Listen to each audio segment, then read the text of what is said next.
Hey, what's going on? This is Trey Murphy, the Digital Hustler, and today we are going to talk about a few key terms that you're going to need to know before we really jump into deep waters regarding getting an auto email responder or just dealing with email campaigning in general. Stay tuned.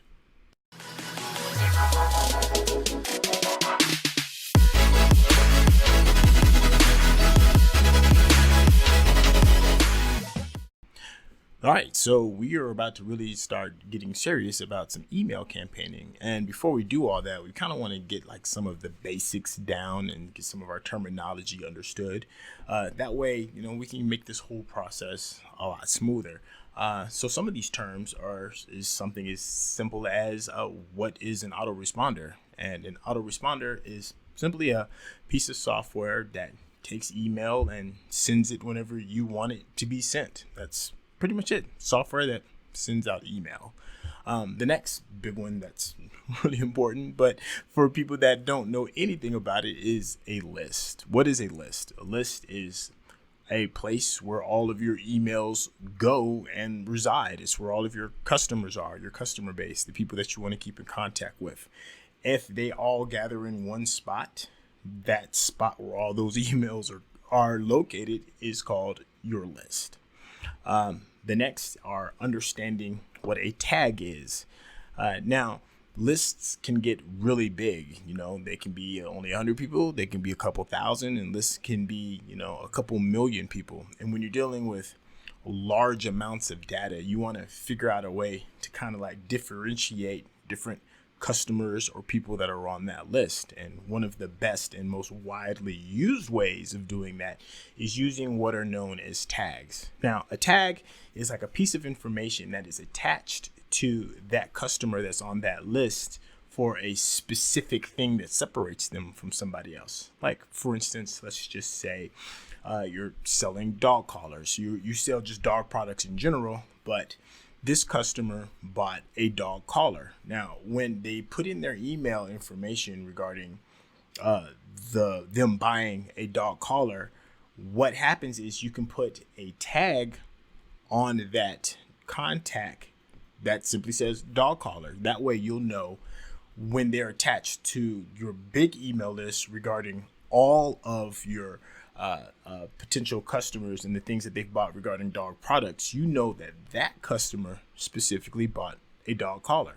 And it doesn't have to be just products. It can be the time of day that they bought something, when they bought something, what particular store they bought something. I mean, tags can go a million different places, but it's whenever when you're collecting their information regarding their email address, you can attach whatever tag you want, and then you can go back later on to find those specific customers that meet those specific needs that you need.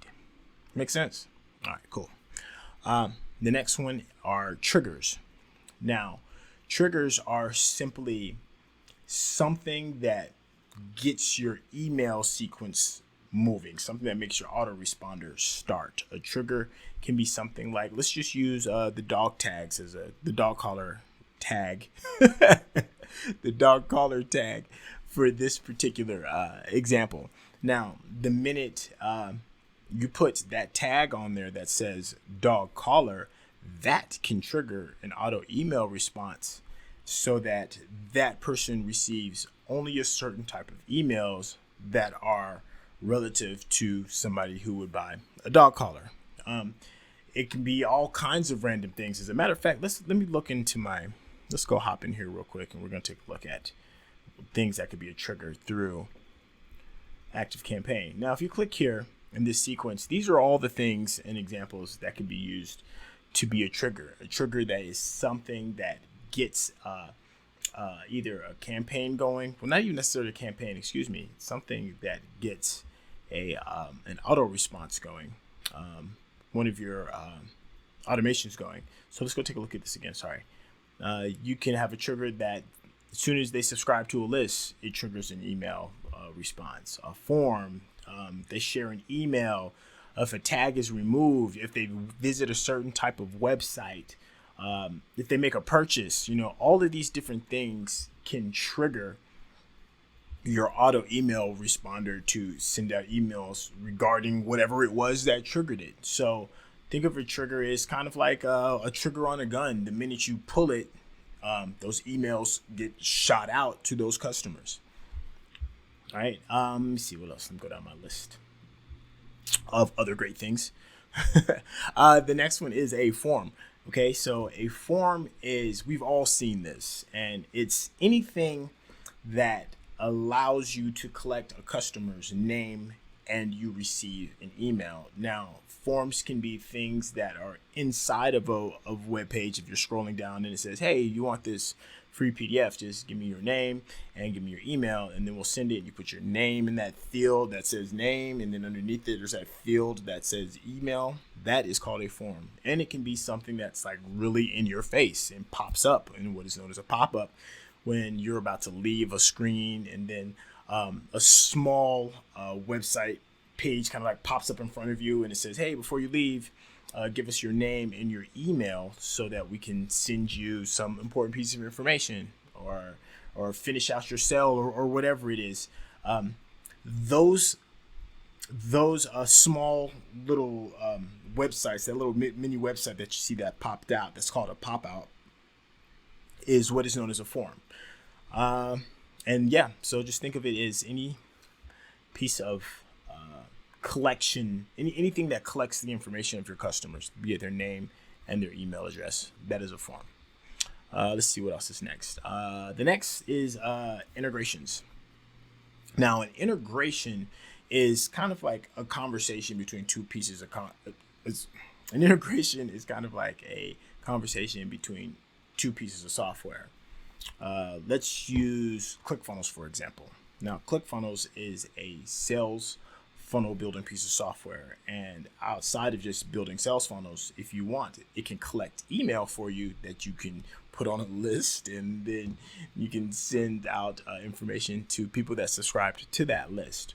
Or you can do what is known as adding an integration and allow another piece of software to collect all that information. So in this ClickFunnels example, you can either have ClickFunnels handle all of your email, or you can have ClickFunnels take that information and give it to a third party, and we'll just say ActiveCampaign. So ClickFunnels will talk to ActiveCampaign and send all of the information that it gained and give it to ActiveCampaign, and then ActiveCampaign will manage that for you. That relationship between those two pieces of software, that is what is known as an integration. Now, we talked about lists before earlier, and that is when all the emails come into one specific like pot. That pot is called your list. Now, how you interact with those people, there's two terms you should know. One is campaigns, and the other ones are known as automations. Now, campaigns is simply you writing out a list, writing out an email, and sending it to your people for a specific thing. It's like you have to go in there and put in the effort. You send it for one specific thing, and then you're kind of done. It's like a one-time off kind of conversation that you have with people that are on your list. Now, an automation is kind of like that, but it's not a one-off. Okay, instead of you just saying, hey, how you doing? Happy birthday. Here is a free ebook on how to make birthday cakes.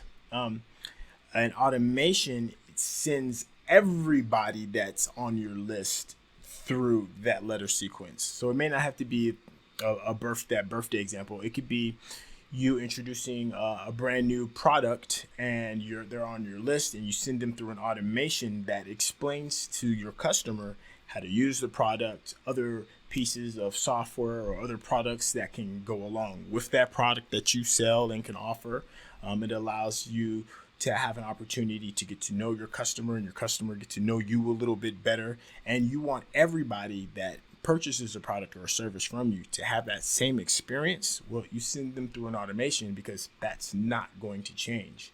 Whereas like a campaign, it could be like, we'll go back to the dog collar example, and you just got a whole brand new dog collar that just came out, and you want to send out to you people that are in your list that have bought dog collars before, They'd probably have a tag that said dog collar, where you would find those people and put them on a campaign specifically for a brand new dog collar that's coming out. And you would use that tag dog collar because you know those people have previously bought dog collars before.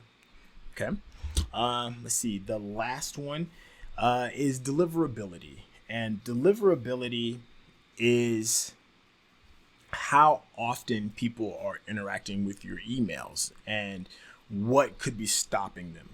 Now, deliverability is often represented by a percentage, and that is the percentage of people that open your emails. Now, if you've got a percentage of like 2%, then you've got a problem. Then something is going wrong, and your deliverability isn't as good as it could be. And a lot of things can affect deliverability. We'll jump into details on that a little bit later, but for a quick overview, things like having a Google Gmail account instead of a business email account being represented in your emails, that can pop up and pop up flags in your spam filters. Being really aggressive with certain types of words such as free and cure-all and stuff like that can automatically put stuff into a spam file as well. So you want to make sure you have good deliverability. Those are pretty much most of the big terms regarding email autoresponders. And yeah, I think maybe reports is one thing, and that's pretty much all of the numbers that associate the success of your email campaigns, how many emails you're getting, how many people open up your emails. Reports will give you a breakdown of all of the numbers of how your email campaign is going in general. That's about it for this one. We'll jump in a lot deeper regarding as to how to create a campaign and the details of fine-tuning your lists, using the automations, and things that that can send triggers to start certain sequences up. We'll get into all of that. Hope you got a lot of good information on this. My name is Trey Murphy. I'm the Digital Hustler. Thank you for stopping by. If you're liking all this information, please hit the subscribe button. Let me know in the comments below if there's anything else you want me to talk about, or if there's anything that I got wrong and you just want to correct me on it. Please let me know. I will get in contact with you later. Hit the bell too if you've got time for all that. And I'll talk to you later. All right, take care.